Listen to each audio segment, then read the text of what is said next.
Стук-стук. Я обернулся. Источник звука на стена. За ней жили две соседки, молодые девушки. Стук-стук. Звук повторился. Я нахмурился. Это было странно, но не пугающе. Подойдя к стене, я постучал в ответ. Один раз. В этот момент телефон завибрировал.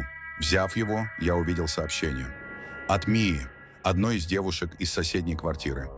Мы почти не общались раньше, так что ее сообщение выглядело неожиданно. «Привет, давай сыграем в игру. Я буду задавать вопросы, а ты отвечай стуками. Один стук – это нет, два стука – да». Я недолго думал. «Хорошо», – ответил я, хотя это и казалось глупостью. Игра началась. Сначала вопросы были банальными. «Ты дома один?» Стук-стук. «Ты боишься темноты?» Стук. Но постепенно они становились все страннее. «Ты уверен, что запер дверь?» Я замер. Честно говоря, я не помнил. Сердце ускорило ритм. Я медленно взглянул на входную дверь, словно пытаясь убедить себя, что все под контролем. И вдруг глухие удары в стену.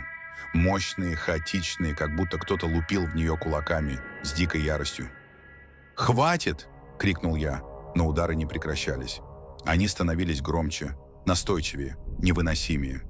Я схватил телефон и набрал вторую девушку из соседней квартиры. Она ответила быстро. «Это не смешно. Мия совсем с ума сошла. Успокойте ее, или я вызову полицию». На том конце повисла пауза. Потом раздался ее голос. Тихий, словно она сама не верила своим словам. «Мы сейчас гуляем. Мия рядом со мной». Кровь застыла в жилах. Ноги стали ватными. Я бросил трубку. Едва успела обдумать, что делать дальше, как услышал тихий скрип. Входная дверь. Она открывалась. И я понял. Я действительно забыл ее запереть.